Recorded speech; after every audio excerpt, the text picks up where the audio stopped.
jeruji besi penjara membuatku tersadar bahwa sekarang hidupku bukanlah siapa-siapa lagi untuk orang lain. Penyesalan akan semua yang pernah aku lakukan ternyata tidak cukup untuk menghapuskan semua kesalahanku di masa lalu. Menikah dengan Riana berharap semua rasa bersalahku hilang untuk orang tuanya. Aku juga tak memungkiri seiring berjalannya waktu aku benar-benar menjadi tulus mencintai Riana. Setelah kedatangan rindu, aku pun menikahinya agar dia mau tutup mulut. Sekarang semuanya hancur. Dari rindu jugalah rahasia itu terbongkar. Aku tak habis pikir dengan jalan pikirannya. Apa yang dia dapatkan dengan membongkar semua rahasia itu? Sekarang, baik Riana ataupun rindu akan sama-sama meninggalkanku. Riana tidak akan bisa memaafkan kesalahanku sedangkan rindu, dia juga akan pergi karena aku sudah tidak bisa dia harapkan lagi. Aku termenung sendirian di balik jeruji besi yang dingin. Apa lagi yang harus aku lakukan? Kandungan rindu sudah menginjak bulan ke-8 sedangkan Riana sudah 7 bulan. Aku menginginkan mendampingi mereka saat melahirkan nanti. Aku ingin menimang putra atau putri pertamaku nanti. Butir-butir air mata keluar tanpa bisa aku tahan. Kenapa akhir dari hidupku menjadi seperti ini? Siapa yang bisa aku salahkan? Apakah Riana? Ataukah rindu yang telah membocorkan semua rahasia itu? Ataukah Tuhan yang telah menakdirkan ini semua terjadi? Pak, ada kunjungan untuk Bapak, ucap seorang polisi sambil membukakan gembok jeruji besi itu. Apakah itu Riana? Aku ingin bertemu dengannya. Aku ingin membujuknya agar mengeluarkan aku dari sini. Hanya dia yang bisa melakukan itu. Aku mengikuti polisi itu menuju ruang kunjungan. Aku sangat kaget melihat siapa yang datang. Mereka ibu dan ayahku. Ayah. Lidahku keluh menyebut nama ayah. Pancaran kemarahan terlihat jelas dari manik-manik ayah. Dia menantiku duduk di hadapannya. Sebelum aku sempat duduk, sebuah tamparan keras melayang di pipiku. Kamu benar-benar mengecewakan ayah, Yoga.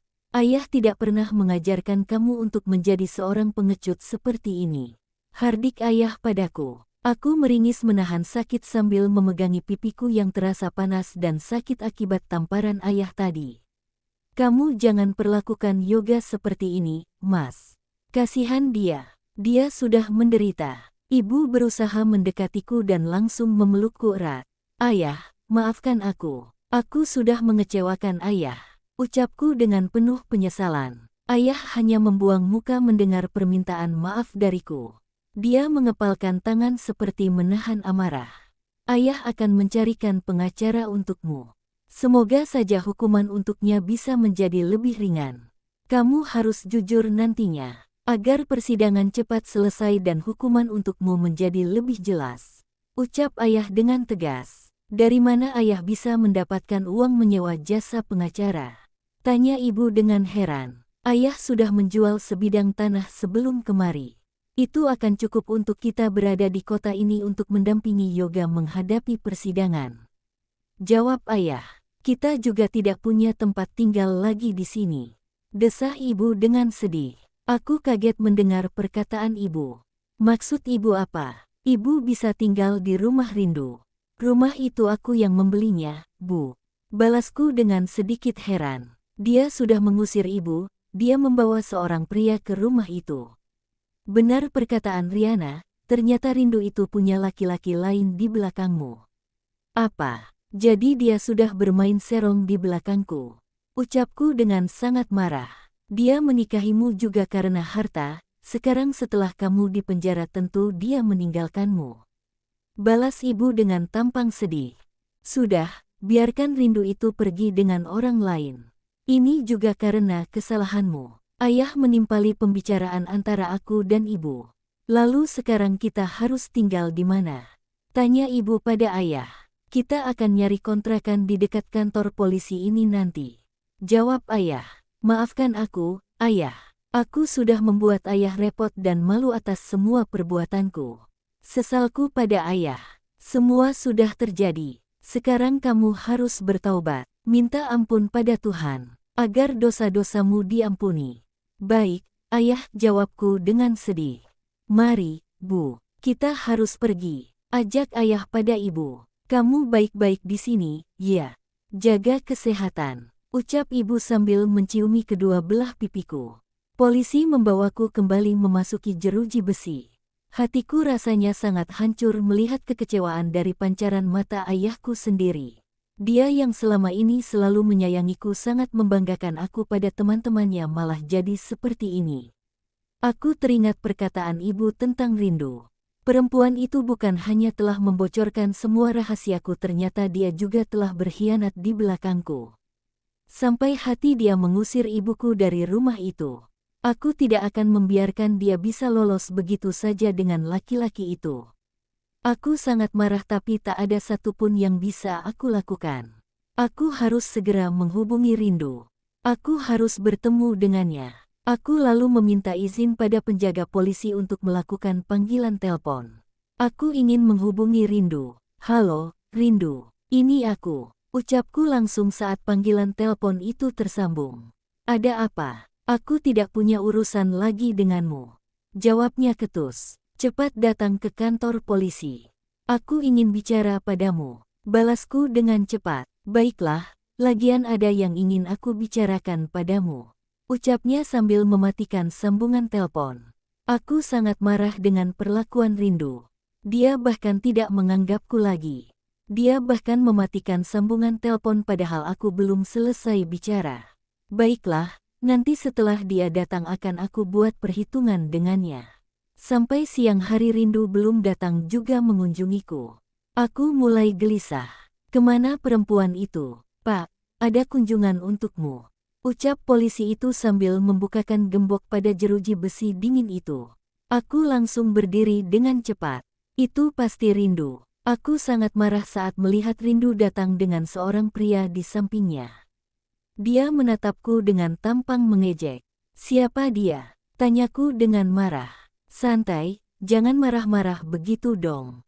Balas pria itu. Jawabannya membuatku ingin menghajarnya. Tapi aku urungkan. Aku tidak ingin menambah masalah di penjara ini. Dia pacarku, ayah dari bayi yang aku kandung. Jawab Rindu dengan santai. Apa? Dia ayah dari bayi yang kamu kandung.